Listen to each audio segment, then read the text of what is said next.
Alhamdulillahirabbil alamin wa bihi nasta'inu ala umuri dunya waddin.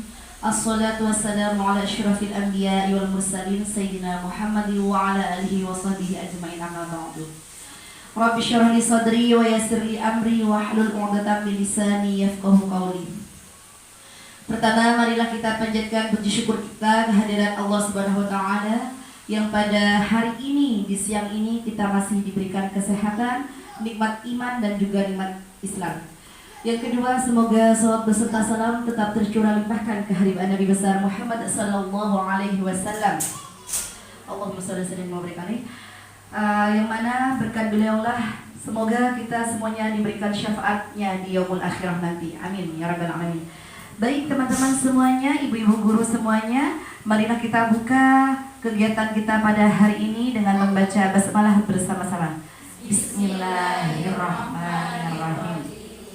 Untuk acara selanjutnya, yaitu acara pada materi diseminasi pemahaman dan penerapan pengalaman budaya positif yang pada hal ini akan langsung disampaikan oleh pemateri kita, yaitu Ibu Rina Triana SPD GR. Kepadanya kami persilakan.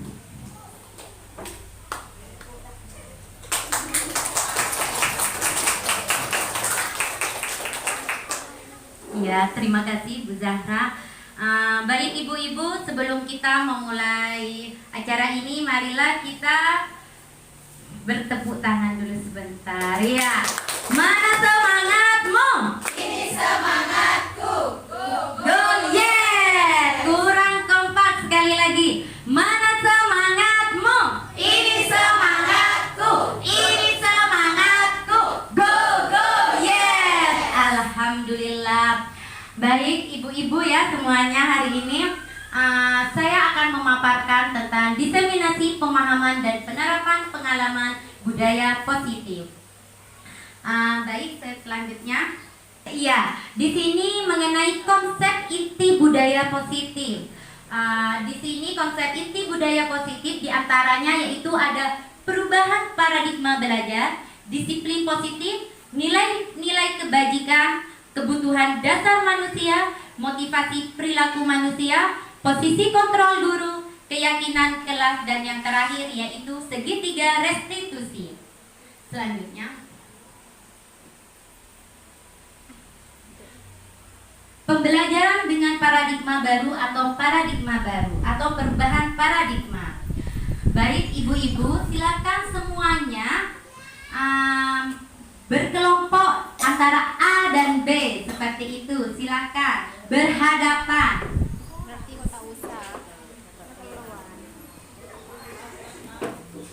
Oke, silakan ibu-ibu sobeklah secari kertas kecil atau sesuatu yang bermakna untuk Anda semua. Kelompok A ini memegang sebuah genggaman yang mana akan dibuka oleh kelompok B, dan kelompok A ini sekuat tenaga menggenggamnya. Kira-kira bagaimana itu caranya untuk kelompok B supaya genggaman itu bisa terbuka? Oke, silakan secari kertas. Kira-kira apa ya yang terjadi? Silakan ibu-ibu. Ayo lanjut. Kelompok A yang memegang genggaman, yang kelompok B, bagaimana caranya ibu-ibu ini untuk membuka genggaman itu? Silakan. Ya, ayo dicoba. Kira-kira bagaimana? Bu ini yang ya. Oke, yuk silakan. Gimana caranya dibuka kepalan itu, genggaman itu?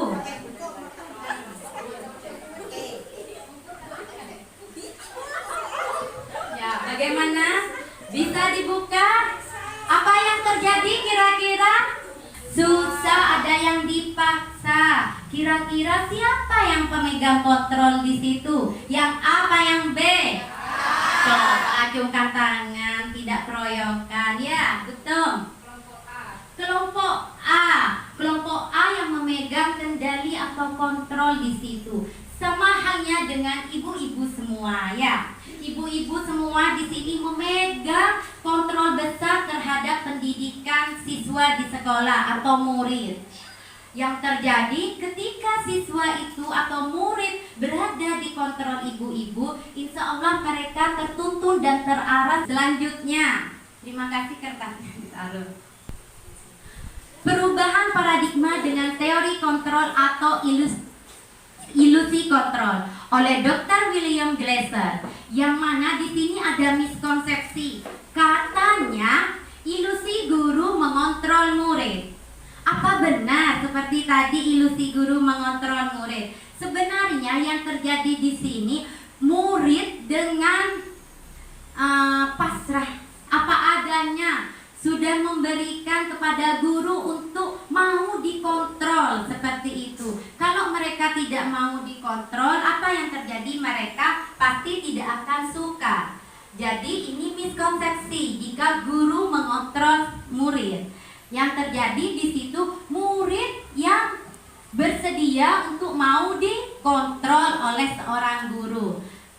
Selanjutnya yang nomor 2, ilusi bahwa kritik dan membuat orang merasa bersalah dapat menguatkan karakter. Kira-kira benar tidak?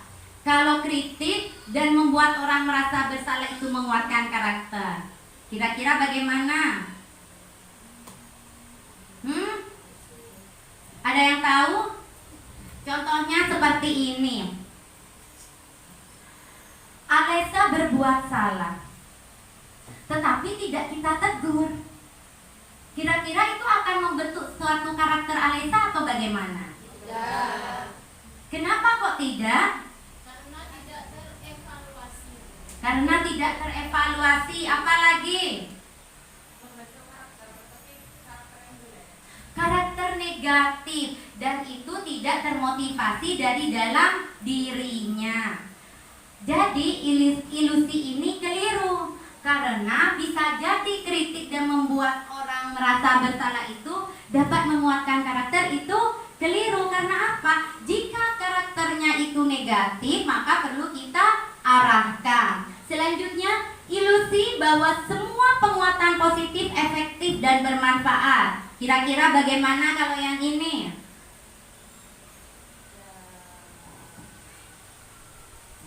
Penguatan positif itu efektif dan bermanfaat. Kira-kira benar tidak menurut ibu-ibu? Coba ajukan tangan, tidak keroyokan. Siapa? Ya, Bu Leli? Itu kan ilusi ya Bu, ceritanya itu kan ilusi bahwa penguatan positif, efektif, dan bermanfaat. Sebenarnya tidak semua. Misal ada anak yang melakukan kesalahan, terus udah nggak apa-apa nak, nggak apa-apa, kayak di alam-alam. Sebenarnya kan itu harusnya dikasih tahu yang benar gitu. Kalau zaman sekarang itu namanya toxic positivity kalau nggak salah. Ya. Oke, terima kasih. Penguatan positif, efektif, dan bermanfaat itu dalam kondisi tertentu seperti itu ya Bu, akan bermanfaat pada jangka yang panjang, pada waktu yang lama seperti itu. Selanjutnya yang terakhir yaitu ilusi bahwa orang dewasa memiliki hak untuk memaksa. Apakah benar? Bagaimana dengan kegiatan kita di sekolah? Orang dewasa itu memiliki hak untuk memaksa. Perilaku memaksa itu tidak akan efektif untuk jangka waktu yang panjang. Contohnya, anak tidak mau melakukan kegiatan. Kita sudah capek-capek menyiapkan RPP, APE, dan lain sebagainya. Tetapi apa yang terjadi di dalam kelas? Mereka tidak mau. Terus dipaksa oleh kita. Ayo kamu. Ya, biasanya seperti itu. Tetapi kalau di sini tidak, insya Allah. Ya. Kalau dipaksa itu tidak akan berakibat jangka panjang. Apa yang akan terjadi? Hanya pada waktu itu anak-anak mau. Selanjutnya belum tentu ya. Ini adalah 4 miskonsepsi yang disampaikan oleh Dr. William Glasser. Selanjutnya, perubahan paradigma stimulus respon dan teori kontrol. Siapa sih sesungguhnya yang memiliki kontrol dalam dunia pendidikan di sekolah? Siapa yang mempunyai? Guru. Di sini ada stimulus respon dan teori kontrol. Di sini ada paradigma lama dan di sini ada paradigma baru. Biasanya kita mencoba mengubah orang agar berpandangan sama dengan kita. Belum tentu, karena dengan teori kontrol kita berusaha memahami pandangan orang lain tentang dunia. Sama halnya kayak gini, Anda ingin dimengerti tapi Anda tidak mau mengerti, seperti itu. Selanjutnya, perilaku buruk dilihat sebagai suatu kesalahan. Tetapi menurut teori kontrol, semua perilaku itu memiliki tujuan. Belum tentu yang salah itu tidak memiliki tujuan. Siapa tahu dia tidak sengaja melakukannya. Mau bermain tetapi dia keliru bermainnya bersama teman, sehingga apa yang terjadi? Kesalahan. Tetapi ketika kita mengubah paradigma kita dengan menggunakan teori kontrol, semua perilaku itu memiliki tujuan. Jadi kita bertanya, kira-kira ini kenapa? Seperti itu. Jangan langsung disalahkan. Selanjutnya, orang lain bisa mengontrol saya. Apakah benar? Teori kontrol, hanya Anda yang bisa mengontrol diri Anda sendiri. Pemaksaan ada pada saat bujukan gagal. Tetapi menurut teori kontrol, kolaborasi dan konsensus menciptakan pilihan-pilihan baru. Nah, yang di sini model berpikir menang atau kalah. Biasanya kalau murid itu kadang banyak mengalahnya tetapi selalu diatur oleh guru. Menurut teori kontrol di sini, model berpikir antara guru dan murid itu sama-sama menang, sama-sama bahagia, sama-sama senang melakukan kegiatan itu. Jadi ketika melakukan kegiatan di situ tidak ada yang manut saja, menyuruh saja, tetapi ada kolaborasi antara murid dan guru. Oke, ada pertanyaan dulu di sini? Oke, lanjut Bu, silakan. Oke, tunggu. Disiplin positif. Apakah ada yang tahu apakah makna disiplin itu sendiri? Oke, silakan. Apa? Disiplin itu menempatkan sesuatu pada tempatnya, sesuai dengan waktunya, sesuai dengan kondisinya, seperti itu. Terima kasih. Terima kasih. Ada lagi yang lain? Biasanya juga ya disiplin itu disiplin mengenai dengan aturan. Ya, aturan bagaimana kita mengikuti menjalankannya seperti itu. Tetapi apakah makna disiplin di sini? Menurut bahasa Latin di sini disiplin itu disiplina, artinya belajar. Belajar, makna asal dari kata ini berkonotasi disiplin diri, berarti belajar, mendisiplinkan diri.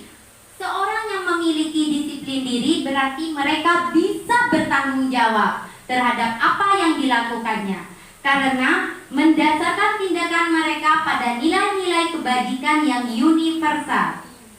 Oleh karena itu, disiplin positif merupakan suatu kegiatan yang menumbuhkan sikap disiplin terhadap seseorang tanpa memberi hukuman atau hadiah. Disiplin positif dapat diterapkan dalam kehidupan sehari-hari, baik di rumah ataupun di sekolah, yang mana mengacu pada nilai-nilai kebajikan universal dan memiliki motivasi intrinsik bukan ekstrinsik. Disiplin positif, ya, disiplin karena dari dalam dirinya, bukan karena dari orang lain.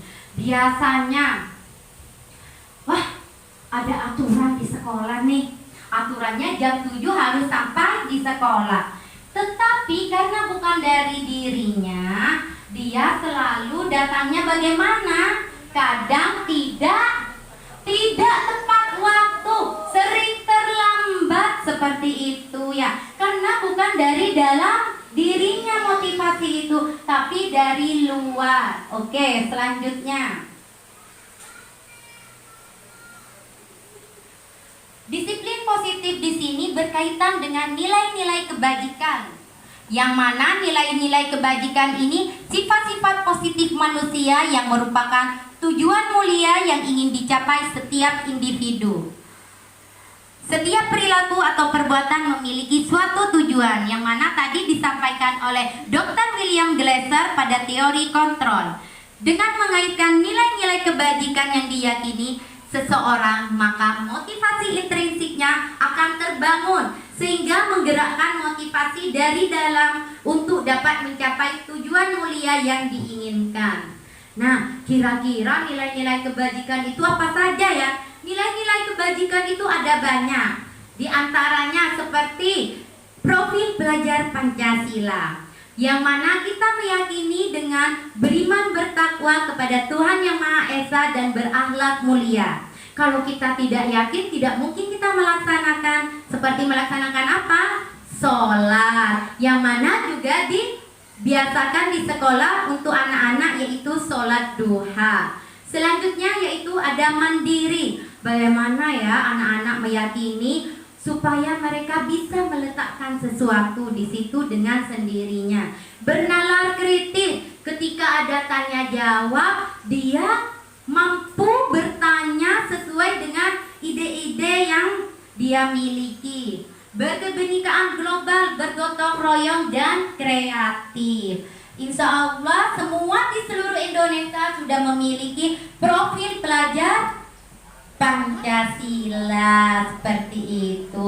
Oke, selanjutnya, bagaimana sih menurut pendapat Anda bila di sekolah Anda tidak ada aturan yang membuat surat teguran bagi karyawan yang sering datang terlambat, atau tidak ada atasan yang memberikan Anda penghargaan menjadi karyawan yang terbaik karena sering tepat waktu? Apakah Anda akan tetap datang tepat waktu untuk mengajar murid-murid Anda? Kira-kira bagaimana ini kalau kasusnya seperti ini?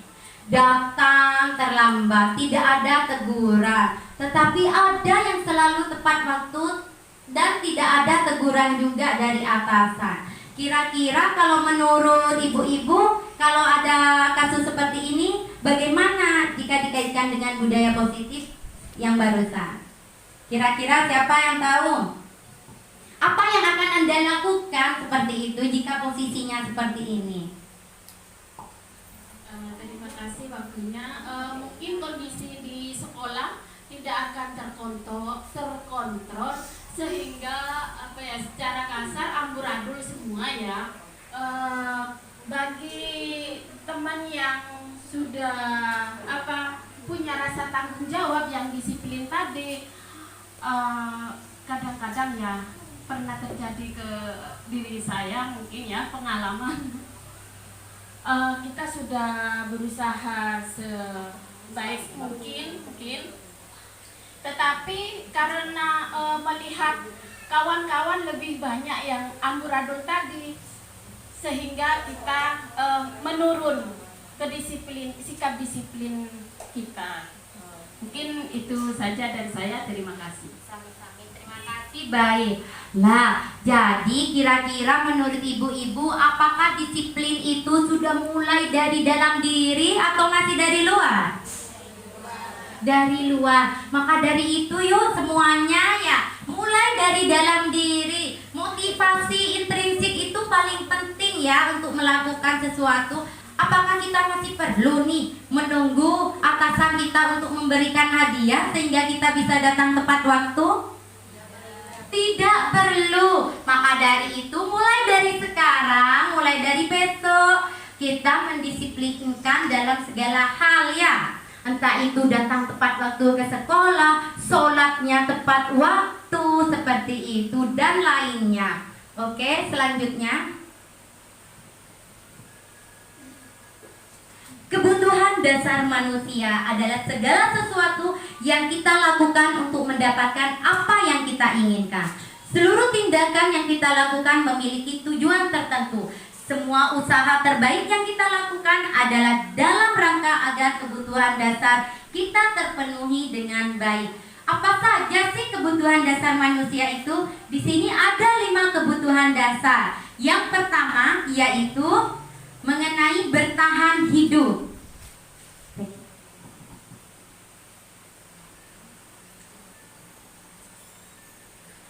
Yang pertama yaitu bertahan hidup. Kebutuhan dasar kita ini tentang bertahan hidup, survival kita. Bagaimana caranya kita untuk bertahan hidup? Seperti kita kan butuh makan tidak? Butuh minum, butuh tempat tinggal, itu semua untuk kita bertahan untuk hidup seperti itu. Dan selanjutnya yaitu kasih sayang dan rasa diterima. Kebutuhan untuk diterima. Yang mana kadang kita ya berada di sebuah kelompok, di sebuah yayasan seperti itu, kita kan butuh diterima ya, bukannya kita gap-gapan, geng-gengan, genggong seperti itu ya. Kita ini semuanya sama karena kita ingin memiliki rasa diterima. Coba nih saya tanyakan Bu Dewi di tempatnya ya seperti itu. Bu Dewi ini cuma sendiri, tetapi ketika yang lain ini berkelompok, apa yang Bu Dewi rasakan? Bagaimana, apa yang dirasakan Bu Dewi? Sedih juga ada, soalnya kan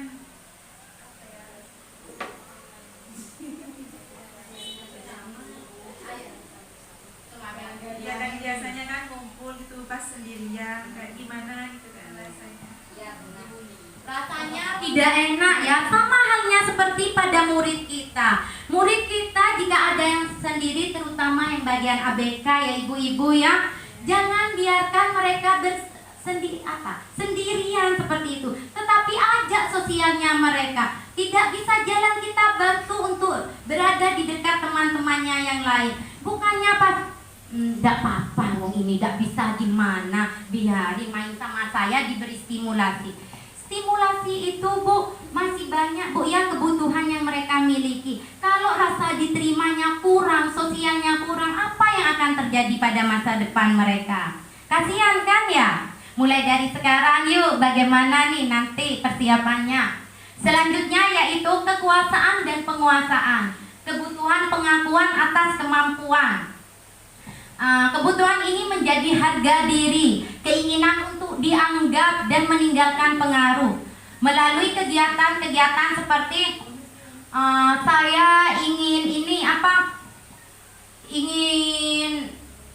melakukan bermain mobil-mobilan karena sama teman-teman di kelas itu dia selalu yang menjadi penguasa. Kita beri arahkan, oh seperti ini gitu. Tidak selalu berada dia yang di depan, tetapi juga diarahkan. Selanjutnya yaitu kebebasan atau kebutuhan akan pilihan. Semuanya perlu bebas tidak? Perlu tidak? Perlu, sama halnya dengan murid kita. Bukannya selalu dirangkul, selalu ada di dalam kelas. Mereka perlu bebas juga. Mereka ingin ada di luar. Sewaktu-waktu tidak hanya di dalam kelas, tetapi juga ada di luar. Dan yang terakhir kesenangan. Wah, kalau ini have fun ya, pasti dibutuhkan sangat. Mencari kesenangan dengan cara bagaimana? Humor, bermain, bersenang-senang, atau secara kelompok, rekreasi, healing katanya ya. Kita ini membutuhkan semuanya seperti itu. Jadi semuanya ini berkesinambungan, tidak ada yang putus dari kebutuhan dasar manusia. Oke, selanjutnya.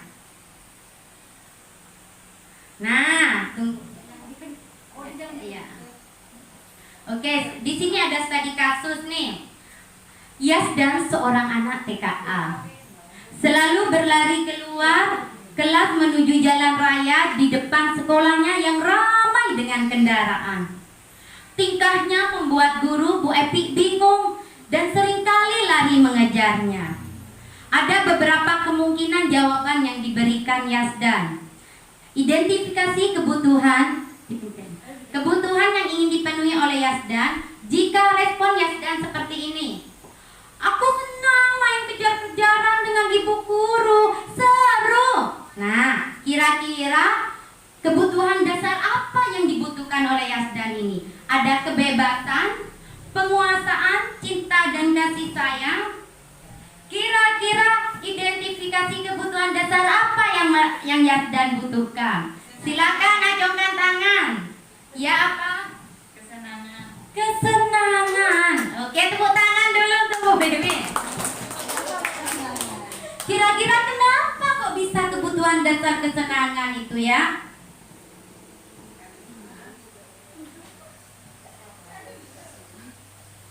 Ya mungkin karena Mas Hasdan kalau di rumahnya mungkin gak main keluar, jadi pas di sekolah itu maunya itu main dengan gurunya atau teman-temannya yang lain gitu.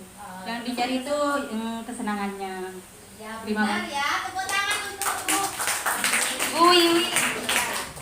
Benar sekali, alasannya juga tepat ya. Karena antara di rumah dan di sekolah itu harus berkesinambungan. Kalau di rumah selalu di dalam, apa yang akan terjadi di sekolah? Ya seperti ini.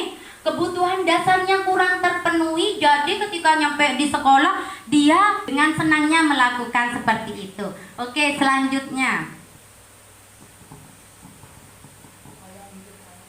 Di sini. Pagi ini Zalfa berbaris bersama teman-temannya. Tiba-tiba dia menarik dan mendorong temannya yang ada di depannya.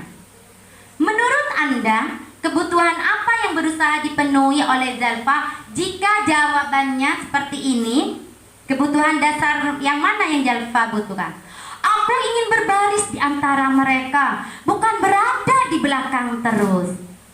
Kira-kira yang mana? Penguasaan, kebebasan, kesenangan, cinta, dan kasih sayang. Kira-kira bagaimana ya? Oke, Bu Zara mencoba. Kalau menurut saya sih motorik yang dia keluarkan, menarik atau mendorong, disitulah dia tuh ingin dicintai dan disayangi oleh teman-temannya, seperti itu. Dia itu ingin menunjukkan kalau aku itu loh ada bersama teman-teman, seperti itu.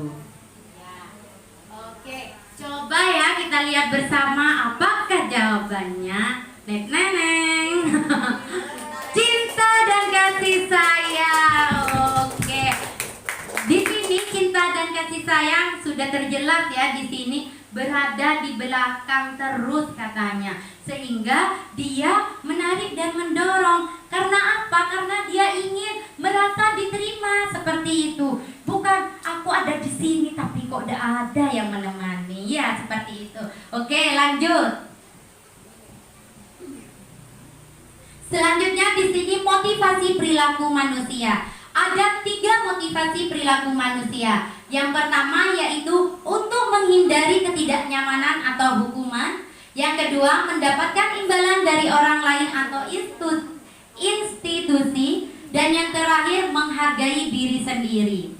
Ketiga motivasi di sini biasanya ya, yang pertama untuk menghindari ketidaknyamanan. Biasanya apa yang terjadi apabila saya tidak melakukannya? Itu selalu termotivasi, saya harus melakukannya, seperti itu ya. Karena apa? Karena dia menghindari ketidaknyamanan atau hukuman dari guru, seperti itu. Dan yang kedua, mendapatkan imbalan. Nah, nanti saya pasti mendapatkan ini kalau saya bisa menjawab, kalau saya bisa mengacu, kalau saya bisa begini, nanti saya mendapatkan imbalan dari guru. Akan tetapi motivasi yang pertama dan kedua ini termasuk pada motivasi eksternal. Yang mana motivasi eksternal ini bukan karena dari dalam diri, tapi karena lingkungannya. Sehingga kalau pada suatu hari seumpamanya saya masuk kelas, karena saya terbiasa memberikan sesuatu, semua murid menyambut kedatangan saya dengan gembira. Wah, nanti pasti nih sama Bu Rina nanti dikasihin. Oh, nanti iya, Bu Rina datang dari jauh itu sudah ya. Tetapi pada suatu hari Bu Rina tidak masuk, diganti oleh Bu Ulfa. Datang dari jauh. Ya. Dari dalam kelas siswanya sudah merasa tidak nyaman. Karena apa? Pak Bu Wah, Bu Ulfa yang datang. Ya enak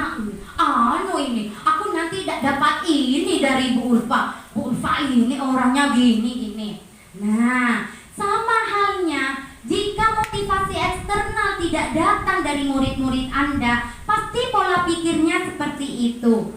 Mereka akan menghindari ketidaknyamanan atau imbalan. Maka dari itu, mari kita menerapkan menghargai diri, motivasi dari dalam diri. Supaya apa? Meskipun ada guru, tidak ada guru, mereka sudah terbiasa. Meskipun Bu Rina masuk, tidak masuk, diganti Bu Ulfa ataupun tidak, keyakinannya tetap sama. Semua murid itu tetap melakukan kegiatan pembelajaran dengan rasa aman, nyaman, dan menyenangkan.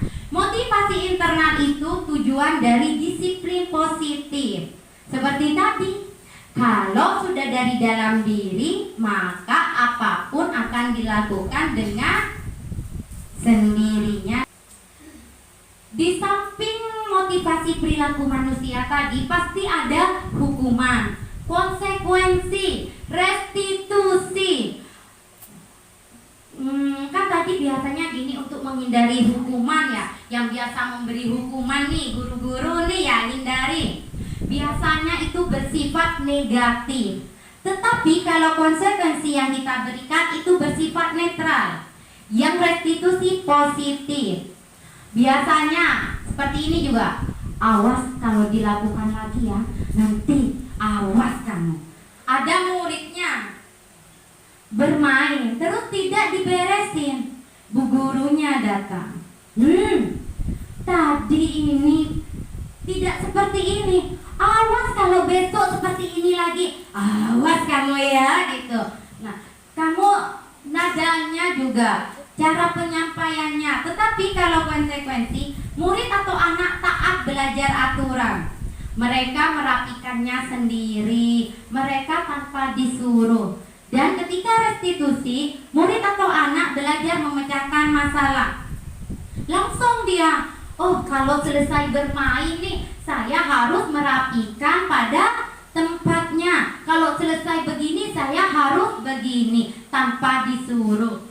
Dan mencoba mengontrol anak dengan penguatan negatif, membayar impas kesalahan. Seumpamanya anak sudah salah tetapi tetap dibiarkan, sehingga anak itu tetap melakukan itu saja meskipun dihukum tidak ada jerahnya karena sudah terbiasa. Pak, tetap besok meskipun sama Bu Wiwi diginikan nanti begini lagi, tetap anak itu.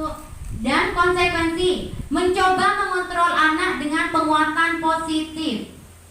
Yang restitusi, anak paham bahwa dirinya sendiri yang pegang kontrol kendali di sini atau kendali kontrol.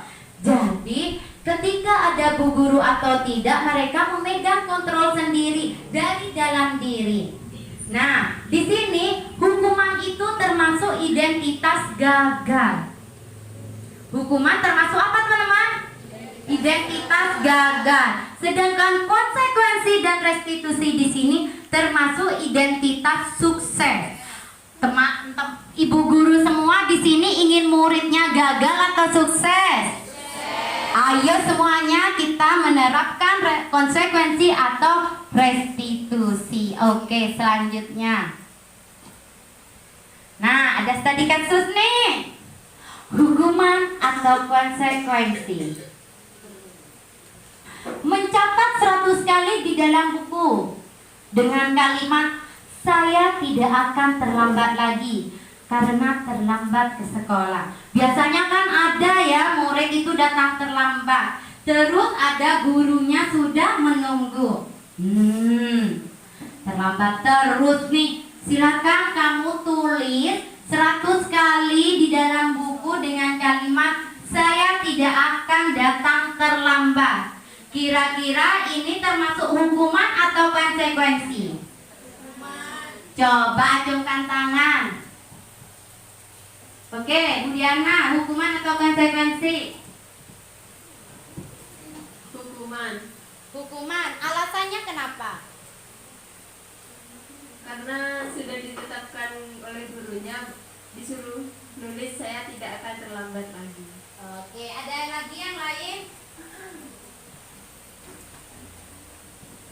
Tergantung kesepakatan, bisa jadi itu hukuman, bisa jadi konsekuensi. Kalau misal sebelumnya sudah ada kesepakatan, misal dikatakan yang telat akan menulis ini, mencatat ini 100 kali, itu bisa masuk konsekuensi. Tapi kalau tidak ada kesepakatan sebelumnya, langsung diberikan seperti itu, bisa masuk hukuman. Oke, bagus. Tepuk tangan dulu. Silakan Bu Epi dibuka, kira-kira apa jawabannya? Konsekuensi, benar Bu Leli? Belum. Benar sekali. Apabila tidak ada kesepakatan, maka itu termasuk hukuman. Guru itu langsung memberi sanksi seperti itu tanpa pikir, oh kamu nih datang terlambat, silakan push up. Oh kamu nih datang terlambat, silakan lari jongkok. Itu termasuk hukuman. Tetapi apabila sudah ada kesepakatan, ada keyakinan kelas atau sekolah di situ, maka termasuk konsekuensi. Oke, selanjutnya. Lari mengelilingi lapangan basket 2 kali karena terlambat hadir di sekolah. Terlambat semua nih. Kira-kira termasuk apa? Hukuman atau konsekuensi, Bu Serli? Hukuman karena terlambat langsung disuruh lari, Bu. Iya, coba kita lihat dulu Bu Epi. Iya, benar sekali, hukuman. Oke, tepuk tangan. Selanjutnya yaitu posisi kontrol guru. Nih, seorang guru itu atau seorang pendidik mempunyai posisi kontrol. Di mana di sini ada 5 posisi kontrol. Yuk kita lihat semuanya di sini, kita evaluasi, kita masuk posisi kontrol yang mana. Di sini ada sebagai posisi kontrol guru itu sebagai penghukum. Seperti ini, menghakimi, menunjuk, menyakiti, menyindir. Kamu ini ya, kemarin tidak bawa bekas, sekarang tidak bawa lagi, tidak bawa botol minum, gimana?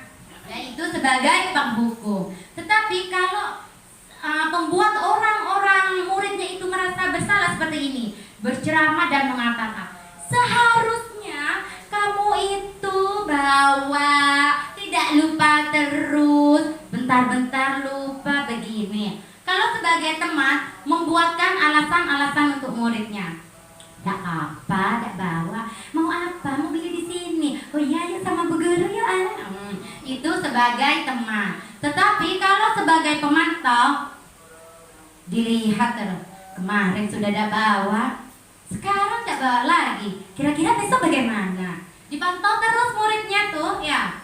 Dan sebagai manajer mengajukan pertanyaan, kenapa ya kok Rahul tidak bawa? Oh, lupa. Kenapa kok lupa? Nah, kita tanyakan alasannya seperti itu.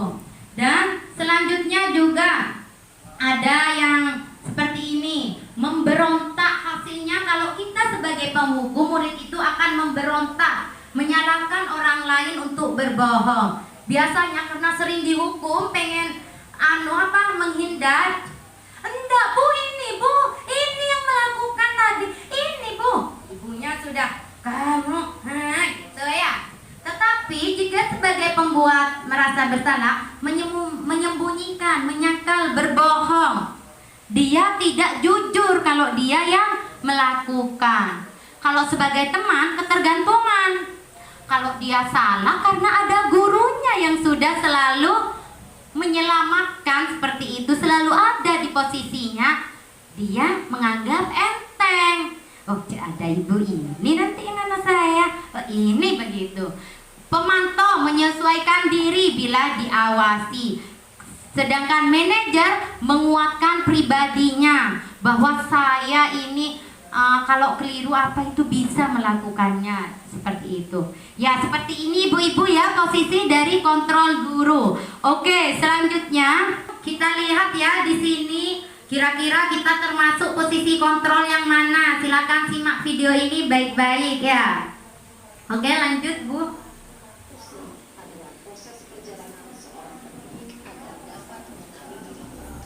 Pada video kali ini kita akan membahas tentang 5 posisi kontrol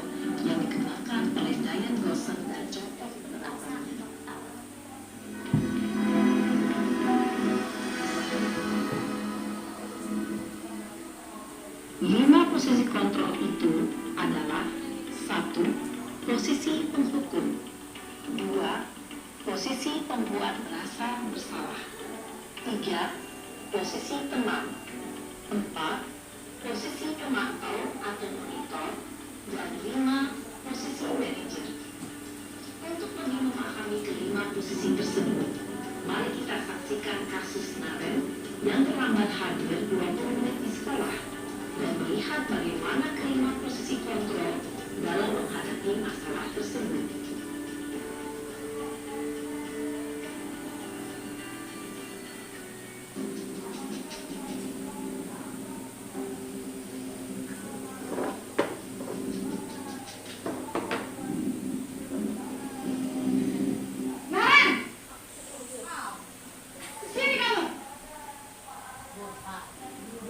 Selamat pagi, Bu. Selalu terlambat. Kamu deh, pasti terlambat. Maaf, Bu. Saya Apa? Apa coba? Alasan kamu apa lagi? Kapan sih kamu tidak terlambat? Malas sekali ya kamu jadi anak. saya Dasar pemalas. Gak kapok-kapok sih kamu. Sudah berapa kali terlambat? Sana, kamu keliling lapangan basket 2 kali. kenapa saya harus keliling lapangan basket, Bu? Kenapa? Kamu melawan ibu. Berani-beraninya jawab. Sudah terlambat, masih berani jawab pula. Sekarang, keliling lapangan basket 5 kali sekalian. Biar kapok. Cepat. Pergi sana ke lapangan basket. Posisi penghukum biasanya berbicara dengan nada tinggi, menghardik, menunjuk-nunjuk, menyakiti, dan menyindir. Hukuman bisa berupa fisik maupun psikis. Ibu dan bapak guru hebat. Dampak yang terjadi pada murid ketika guru berada pada posisi penghukum adalah murid cenderung akan memberontak, bahkan menyimpan dendam.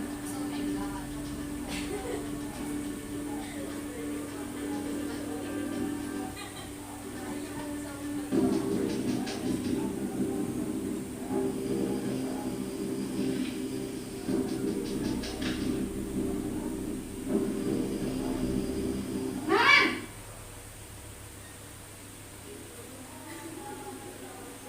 Selamat pagi, Bu.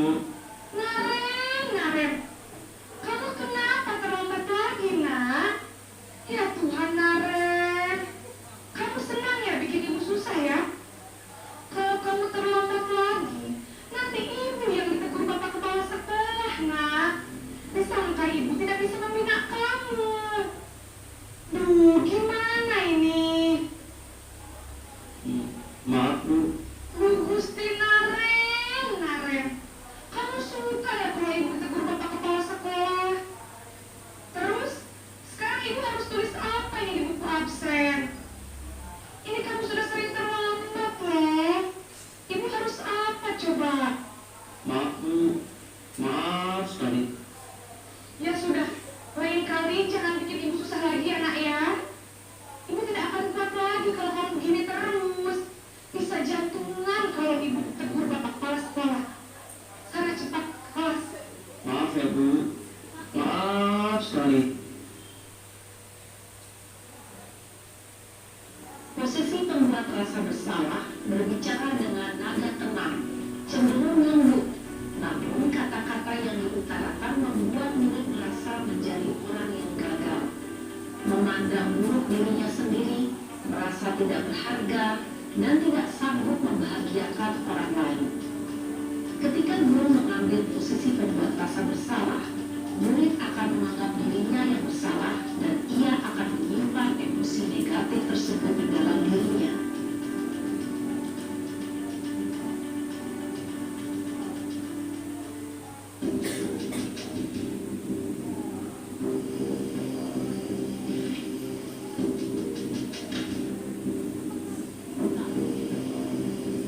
Naren!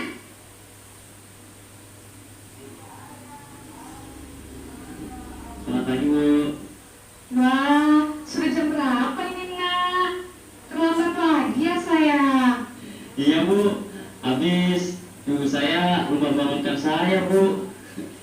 Kamu malah menyalahkan ibu kamu. Kamu bukannya anak yang larinya paling kencang. Kok terlambat sih? Iya, Bu. Saya memang terlambat bangun tadi. Jadi, biarpun saya lari kencang, tetap gak kekejar, Bu. Ya sudah sana. Nanti lain kali larinya lebih kencang lagi ya. Biar gak terlambat lagi. Bikin senang ibu. Demi ibu. Bisa kan? Bisa lah, Bu. Ya sudah sana masuk kelas. Ibu beresin urusan absen kamu.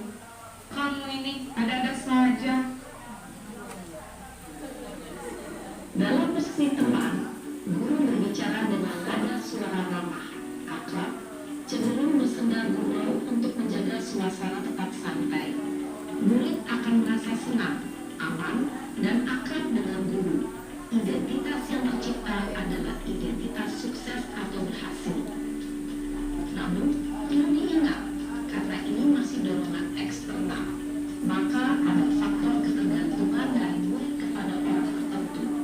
Di sini perlu absennya, sehingga di lain waktu murid bisa berperilaku baik, namun hanya kepada orang-orang tertentu saja.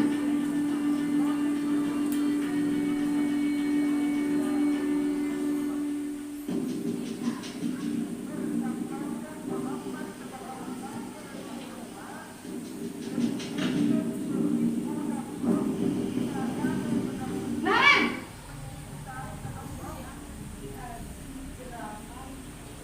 Selamat pagi, Bu. Naren, apa peraturan sekolah kita tentang jam berapa kita harus masuk sekolah, nak? Kita harus di sekolah jam 7, Bu. Iya betul, sekarang sudah jam 7.20. Naren sudah tahu konsekuensinya jika terlambat hadir. Paham, Bu. Saya harus tinggal kelas pas jam istirahat selama 20 menit. Iya benar, konsekuensinya demikian.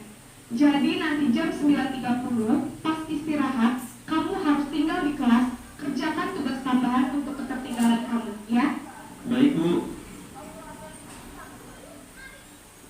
Posisi pemantau mengandalkan penghitungan atau data untuk mengontrol murid. Guru mengarahkan murid berdasarkan peraturan dan konsekuensi. Seorang pemantau menunjukkan bahasa tubuh dan ekspresi wajah yang datar dan cenderung formal.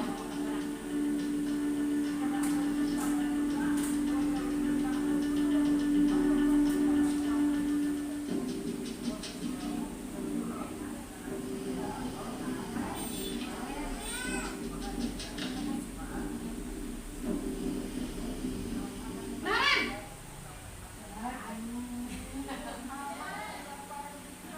Selamat pagi, Bu. Selamat pagi, Naren. Maaf, Bu. Saya terlambat. Iya, sekolah masuknya jam 7, sekarang sudah jam 7.20. Jadi sekarang bagaimana ini, Naren? Maaf, Bu. Saya lupa setel alarm saya semalam. Baiklah, menurut kamu, keyakinan sekolah yang mana yang perlu kamu tingkatkan? Menghargai diri sendiri dan orang lain mungkin, ya, Bu. Setuju. Jadi, apakah Naren meyakini prinsip saling menghormati tersebut? Iya, Bu. Saya meyakininya. Apakah Naren bersedia memperbaiki masalah keterlambatan ini? Bersedia, Bu. Bagaimana kamu akan perbaiki masalah keterlambatan ini? Saya akan coba untuk tidak lupa menyetel alarm saya, Bu. Baik, kalau Naren lupa menyetel alarm di rumah, ada orang yang kira-kira bisa bantu mengingatkan tidak? Ada, Bu. Kakak saya, Kak Emma. Ada lagi selain Kak Emma? Selain Kak Emma, ada ibu saya. Baik, jadi yang mengingatkan Naren adalah Kak Emma dan ibu kamu, ya? Kira-kira akan mulai start alarm kapan nih, Naren? Setelah pulang sekolah, akan segera saya lakukan. Baik, jadi Naren akan setel alarm untuk bangun besok pagi dan akan diingatkan oleh kakak dan ibunda Naren, ya? Ada lagi yang mungkin perlu dilakukan, Naren? Agar tidak terlambat bangun lagi. Tidak ada, Bu. Baik, Naren. Terima kasih untuk kerjasama kamu. Sekarang kamu perlu kembali ke kelas untuk belajar. Baik, Bu. Terima kasih. Posisi manajer adalah posisi kontrol yang disarankan untuk membimbing murid memiliki sikap disiplin yang positif, yaitu murid yang mandiri, bertanggung jawab, dan dapat memecahkan masalah. Tujuan dari posisi ini adalah agar murid dapat berefleksi atas tindakannya. Guru akan dengan tulus memberikan pertanyaan-pertanyaan bermakna, sehingga membuat murid dapat belajar dari kesalahannya dan mencari sebuah solusi untuk menyelesaikannya. Ibu dan Bapak guru hebat, setelah mengamati adegan kelima posisi kontrol tadi, kira-kira posisi mana yang paling ideal? Oke, ibu-ibu, itulah video cuplikan dari 5 posisi kontrol seorang guru. Nah, sudah merasa berada di posisi yang mana nih semuanya ya? Video cuplikan tadi mari kita coba kita tuangkan di sini kira-kira yang sesuai dengan pernyataan-pernyataan di sini. Siapa yang mengatakan saya kecewa sekali dengan kamu? Kira-kira ini posisi kontrol gurunya di mana ini? Siapa yang tahu? Silakan, ayo. Itu menurut saya membuat orang merasa bersalah. Membuat orang merasa bersalah. Coba kita lihat dulu ya. Ya, di sini kenapa kok membuat orang merasa bersalah? Karena ada kalimat kecewa sekali dengan kamu. Ya, benar. Ya, tepuk tangan dulu untuk ibu. Oke, selanjutnya yaitu kami tidak pernah benar melakukannya. Kira-kira siapa yang mengatakan seperti ini? Bu Ma?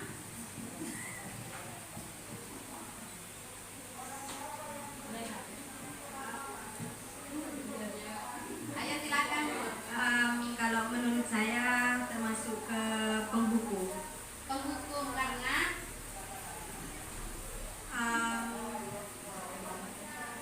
Karena ada kata tidak pernah. sudah langsung menghukumnya seperti itu ya. Karena tidak ada kesepakatan sehingga langsung menghukumnya. Coba kita cek dulu. Iya benar, tangan dulu semuanya. Selanjutnya, ayolah lakukan demi ibu atau bapak. Kira-kira siapa yang mengatakan di sini? Posisi kontrolnya, Bu.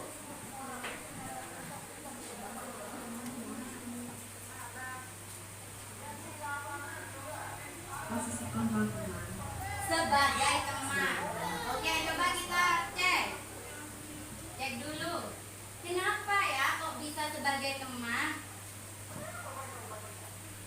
Karena mengajak untuk melakukan ini. Iya. Tidak usah takut ya, tepuk tangan dulu. Iya, di sini sebagai teman karena ayo lakukan demi ibu seperti itu. Selanjutnya, apakah kamu mau mendapatkan stiker bintang hari ini? Siapa yang mengatakan?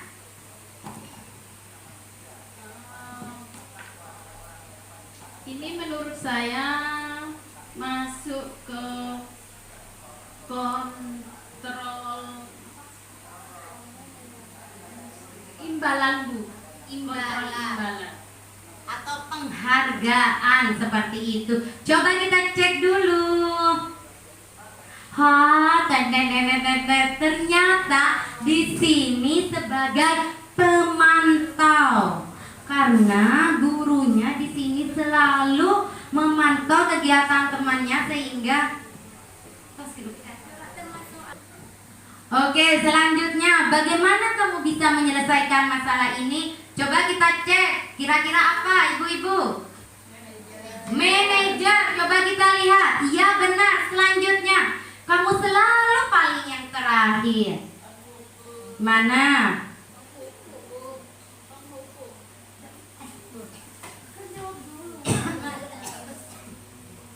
Sebagai penghukum, iya. Semoga dengan studi kasus dan video tadi bisa membuat ibu-ibu semuanya bisa memposisikan dirinya seperti itu. Selanjutnya, keyakinan kelak. Mengapa tidak peraturan saja? Mengapa harus keyakinan kelak? Mengapa ya? Kok tidak aturan, Bu? Kenapa kok keyakinan kelas? Kira-kira ada yang tahu?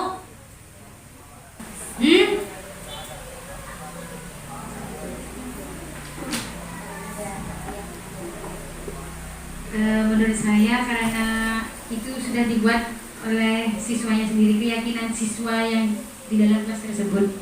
Oke, jadi keyakinan kelas seperti itu. Ya, benar sekali. Kenapa kok tidak aturan? Karena kalau aturan itu kesepakatannya biasanya hanya dari gurunya saja, tetapi tidak kesepakatan kelas seperti itu. Jadi kurang diyakini oleh murid. Selanjutnya,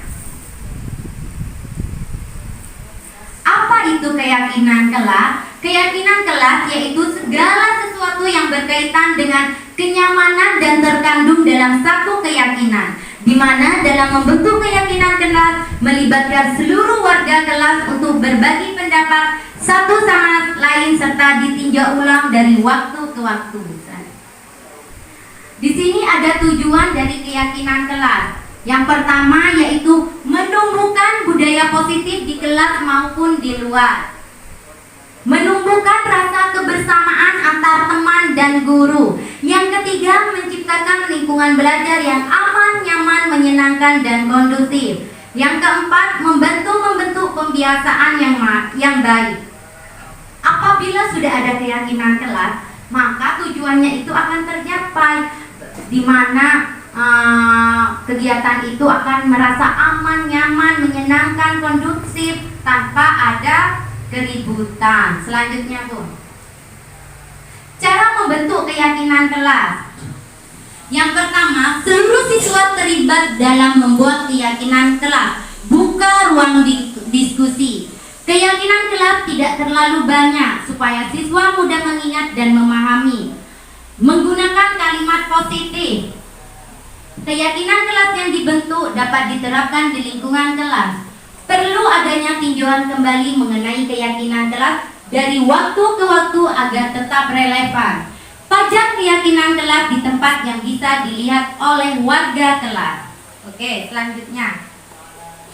Oke, ini ada studi kasus nih. Kasus di sini yaitu kembalikan barang ke tempatnya. Kira-kira ini termasuk apa ya? Nilai kebajikannya ini termasuk yang mana? Tanggung jawab. Coba dongkan tangan. Apa, Bu Leli? Tanggung jawab. Tanggung jawab, Bu, jawab. karena barangnya dikembalikan lagi.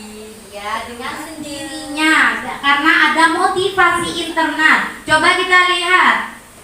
Ya benar, tepuk tangan semuanya. Oke, selanjutnya. Dilarang mengganggu orang lain. Termasuk apa? Saling menghormati. Saling menghormati. Kenapa? Karena kita tidak dianjurkan untuk mengganggu orang lain dan tidak mau diganggu juga. Iya, benar. Coba kita cek dulu. Cek. Saling menghormati. Kira-kira benar, teman-teman? Benar. Ibu guru semuanya. Iya, saling menghormati. Benar. Ayo selanjutnya. Hadir di sekolah 15 menit sebelum kegiatan dimulai. Kira-kira termasuk apa? Oke, bagus. Termasuk komitmen. Komitmen. Karena hadir sebelum kegiatan pembelajaran. Oke, coba kita cek dulu apakah benar termasuk komitmen. Iya, benar, tanganku betul. Selanjutnya, Bu Epi, bergantian atau menunggu giliran. Oke, Bu Ma.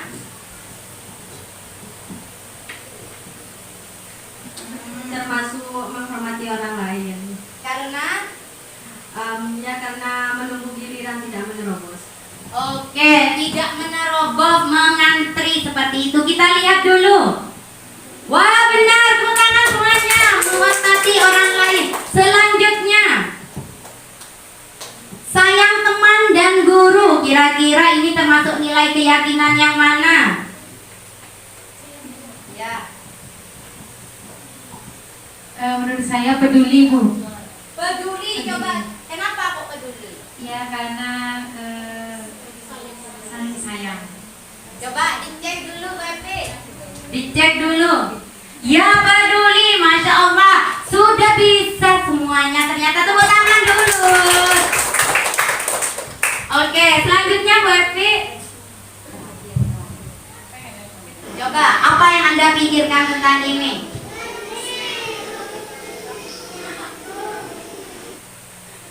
Kira-kira apa yang dipikirkan di sini? Coba. Kenapa? Rebutan barang, Bu. Oh ya, iya rebutan buku. Ya, berebut buku. Nah, kira-kira kalau ada murid atau siswa yang melakukan seperti ini, apa tindakan guru? Kalau melihat muridnya berebut seperti itu, apa tindakan kita sebagai guru? Nah, bagaimana? Tadi posisi kontrolnya kira-kira mau yang mana? Menurut saya kita sebagai guru ya mungkin menanyakan terlebih dahulu, mendekati anak yang sedang berebutan itu, kemudian menanyakan kepada siswa yang sedang beraksi. Iya. Sedang berebut Iya. Oke, ada lagi Ibu-ibu? Terima kasih. Ada lagi? Jika kita melihat seperti ini, apa yang Anda pikirkan? Tentunya pastinya ya, kalau sebagai penghukum datang. Gimana kok kalian berbuat seperti ini? Nadanya sama ekspresinya saja sudah berbeda. Kalau sebagai orang merasa bersalah, kenapa kok kamu seperti itu? Jadi muridnya itu merasa bersalah, merasa gimana gitu ya, karena melakukan hal seperti itu. Kalau sebagai teman, kok begitu? Oh, ada apa? Besok jangan begitu lagi ya, jangan begitu. Kalau sebagai manajer, mereka akan ditanyakan seperti kayak Bu Novi. Kita tanyakan seperti itu ya. Dan ini termasuk pada materi yang terakhir, yaitu apa Bu Epi? Segitiga restitusi. Segitiga restitusi adalah proses menciptakan kondisi bagi murid untuk memperbaiki kesalahan mereka, sehingga mereka bisa kembali pada kelompok mereka dengan karakter yang lebih kuat. Restitusi juga merupakan proses kolaboratif yang mengajarkan murid untuk mencari solusi untuk masalah mereka dan membantu murid berpikir tentang orang, seperti apa yang mereka inginkan menjadi tujuan mulia dan bagaimana mereka harus memperlakukan orang lain seperti itu. Selanjutnya, segitiga restitusi di sini ada 3 langkah. Yang pertama yaitu menstabilkan identitas. Yang kedua, validasi kebutuhan. Dan yang ketiga yaitu menanyakan keyakinan. Segitiga restitusi ini suatu proses dialog yang dijalankan oleh guru agar dapat mewujudkan murid yang mandiri dan bertanggung jawab. Selanjutnya Bu, menstabilkan identitas. Berdasarkan prinsip membuat kesalahan tadi adalah bagian dari proses pembelajaran. Semua anak atau semua orang itu pasti pernah mempunyai masalah atau bermasalah. Tujuannya untuk mengubah identitas anak dari orang yang gagal karena melakukan kesalahan menjadi orang yang sukses. Kalau tidak diarahkan, mereka tetap berada di dalam kegagalan karena tidak tahu. Biasanya dalam menstabilkan identitas, di sini ada berbuat salah itu tidak apa-apa. Biasanya ditanyakan begini di dialognya, tidak ada manusia yang sempurna. Saya juga pernah melakukan kesalahan seperti itu. Kita bisa menyelesaikan ini. Kamu berhak merasa begitu. Apakah kamu sedang menjadi teman yang baik buat dirimu sendiri? Ini biasanya pertanyaan yang ditanyakan ketika menstabilkan murid. Muridnya diajak duduk, ditanyakan seperti itu, pertanyaannya seperti ini.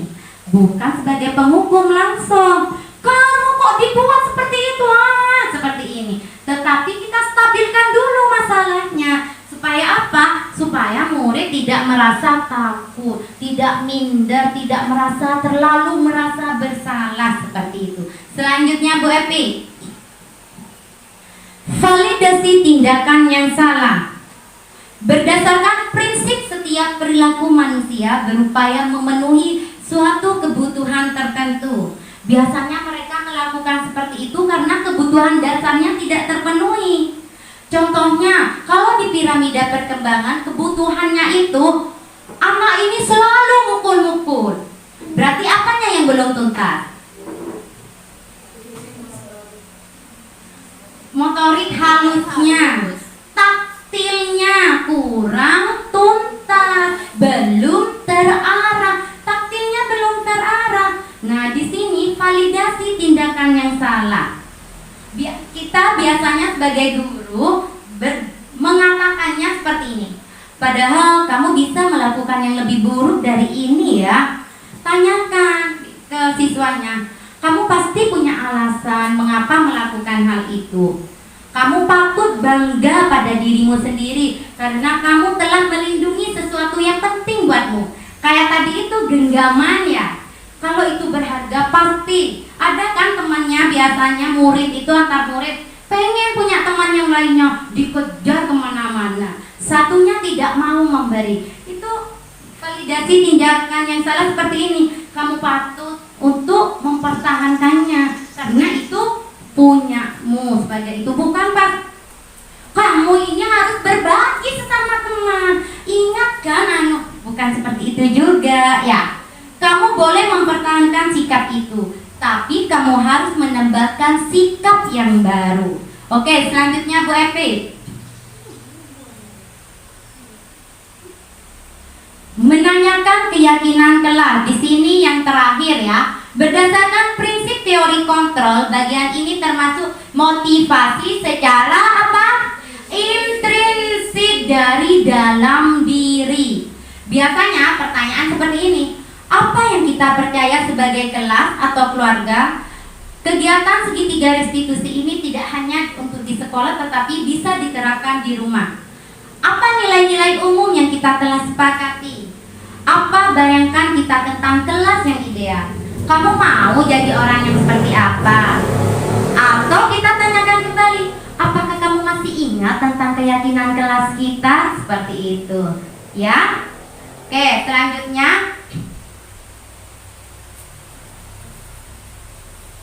di sini ada 9 ciri-ciri restitusi. Yang pertama, bukan untuk menebus kesalahan, namun untuk belajar dari kesalahan. Yang kedua, memperbaiki hubungan. Ketiga, tawaran, bukan paksaan. Ketika divalidasi tindakan yang salah, kita tawarkan. Kira-kira kalau sudah seperti ini, apa yang akan kamu lakukan? Yang keempat, restitusi menuntun untuk melihat ke dalam diri. Yang kelima, mencari kebutuhan dasar yang mendasari tindakan. Yang keenam, restitusi diri adalah cara yang paling baik. Yang ketujuh, fokus pada karakter bukan tindakan. Fokus pada solusi. Mengembalikan murid yang berbuat salah pada kelompoknya. Di sini kata kuncinya fokus pada solusi. Segitiga restitusi itu untuk fokus pada solusi, bukan menyalahkannya seperti itu. Sudah bisa dipahami Ibu-ibu? Sudah bisa. Video. Oh, saya. Oke, alhamdulillah ya ibu-ibu. Iya, sudah selesai ya diseminasi pemaparan saya mengenai budaya positif. Sebelumnya, apakah ada pertanyaan? Oke, Bu Sherly silakan berdiri atau duduk ini. Baik, Assalamualaikum warahmatullahi wabarakatuh. Waalaikumsalam warahmatullahi wabarakatuh. Nah, tadi kan Ibu sudah membahas tentang posisi kontrol. Di sini saya ingin bertanya, posisi kontrol apa yang harus dimiliki oleh seorang pendidik dari yang sudah dijelaskan tadi, dari kelimanya?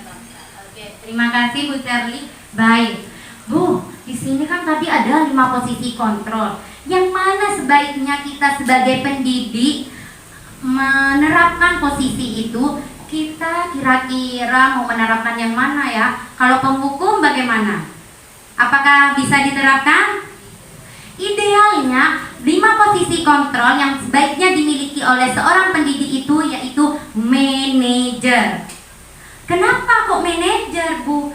Karena dengan posisi sebagai manajer, anak itu bisa mandiri, bertanggung jawab, percaya diri. Mandirinya kenapa?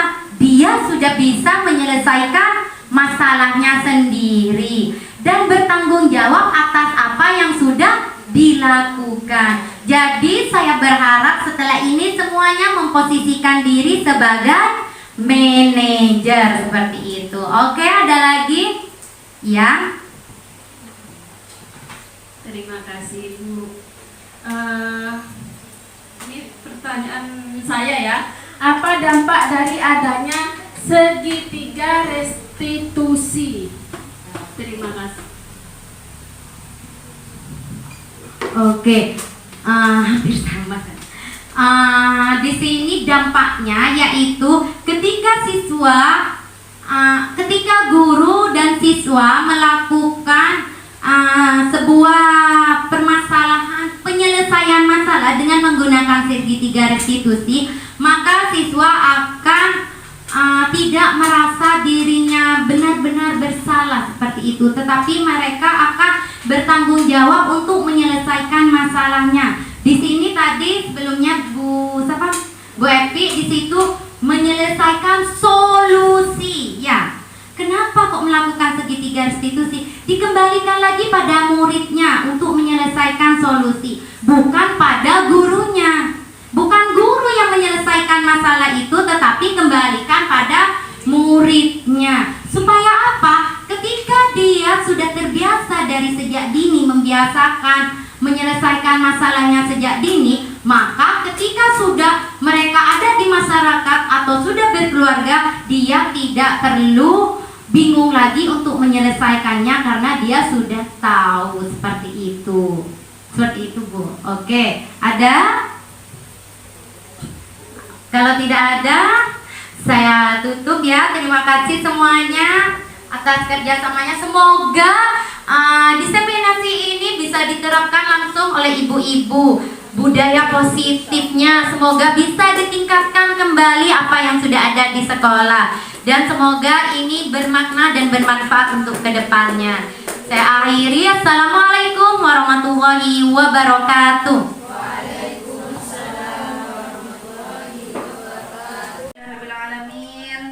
Alhamdulillah, materi tentang diseminasi yang disampaikan oleh Bu Rina sudah selesai ya, ibu-ibu guru semuanya. Marilah kita tutup acara ini dengan membaca hamdalah bersama-sama. Alhamdulillahirabbil alamin. Istighfar, astaghfirullahaladzim, dan doa kafaratul majlis. Subhanakallahumma wa bihamdika asyhadu an la ilaha illa anta astaghfiruka wa atubu ilaik.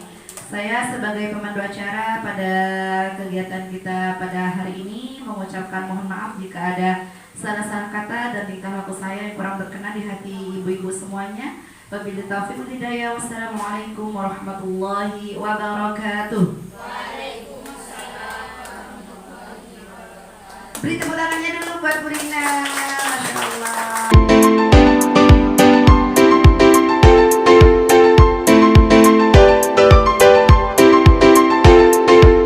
Assalamualaikum warahmatullahi wabarakatuh. Perkenalkan, saya Bu Vivi. Alhamdulillah, dengan mengetahui tentang budaya positif yang disampaikan oleh Bu Rina, saya dapat termotivasi untuk menerapkan dengan kelas dan segitiga restitusi, di mana segitiga restitusi itu dapat menyelesaikan masalah pada murid. Tetap semangat ya Bu Rina. Assalamualaikum warahmatullahi wabarakatuh.